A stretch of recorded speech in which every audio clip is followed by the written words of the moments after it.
जब कोई बड़ा अपराध या भ्रष्टाचार का बड़ा मामला होता है तो ये केस किसको दिया जाता है? सीबीआई को। आज हम बात करेंगे सीबीआई ऑफिसर के काम के बारे में और किस तरीके से आप बन सकते हैं उस पर चर्चा करेंगे। दोस्तों, सीबीआई यानी कि सेंट्रल ब्यूरो ऑफ इन्वेस्टिगेशन एक बड़ी एजेंसी होती है जो कि बड़े आर्थिक मामले देखती है। मतलब कि कोई फाइनेंशियल मामला है जिसमें पैसों की मतलब गड़बड़ी वाला कोई केस है, बड़ा मामला है, तो वो सीबीआई देखती है। इसके अलावा भ्रष्टाचार का और जो बड़े अपराध होते हैं, जो बड़े क्राइम होते हैं, ठीक है, उनका मामला कौन देखता है? सीबीआई देखता है। इन्वेस्टिगेशन यानी कि जांच का काम करता है।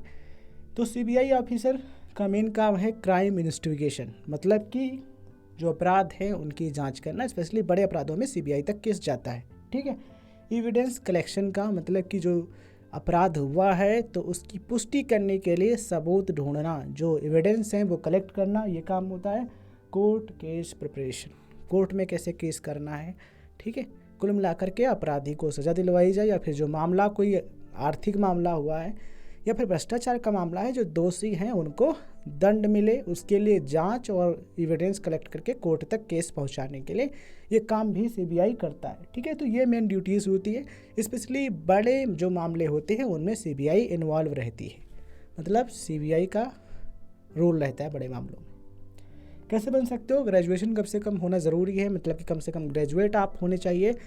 बैचलर डिग्री आपने कर रखी हो, आपने बीए कर रखा हो या बीएससी कर रखी हो या फिर BTech, LLB, MBBS, B pharma, BHM, BSc nursing, post basic BSc nursing, या फिर बीटेक डिप्लोमा अगर कर रखा है तो डिप्लोमा।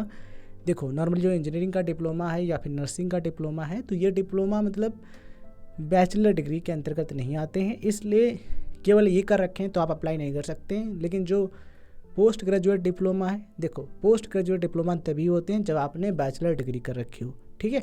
तो बैचलर डिग्री एटलीस्ट आपने कर रखी है, देन आप अप्लाई कर सकते हो। मतलब कि वो डिग्री जिस पे बैचलर लिख करके आता है, कि जैसे bachelor of arts, bachelor of mathematics, bachelor of science, इसी तरीके से बहुत प्रकार की डिग्रियां हैं। तो कोई भी बैचलर डिग्री कर रखे देन आप इसके लिए अप्लाई कर सकते हो। एज लिमिट एसएससी सीजीएल के अकॉर्डिंग होती है, अलग अलग पोस्ट होती हैं, उनके अनुसार जो एज लिमिट है थोड़ा कम ज़्यादा होती है। तो इसके लिए आप एसएससी सीजीएल जो एग्ज़ाम है इसको दोगे। इसके लिए जो एज लिमिट है वो नोटिफिकेशन में आप देख सकते हो कितनी किस पोस्ट के लिए, ठीक है। फिजिकल स्टैंडर्ड भी मायने रखते हैं, क्योंकि आप ऐसे क्षेत्र में जा रहे हो जहाँ पर अपराध की जाँच वाला मामला है ना। तो जहाँ पर क्राइम की बात है, इन्वेस्टिगेशन का काम है, तो वहाँ पर फिजिकल स्टैंडर्ड मायने रखते हैं। तो फिजिकल स्टैंडर्ड मतलब हाइट, चेस्ट, ये सब देखा जाता है। और मेन है सबसे पहले आपका एग्ज़ाम। इस एग्ज़ाम को क्लियर करके ही आप बन सकते हो। तो एसएससी सीजीएल के जो एग्ज़ाम है वो अच्छे तरीके से क्लियर करके मेडिकल टेस्ट जो होता है उसको फाइनल पास करके आप बन सकते हो।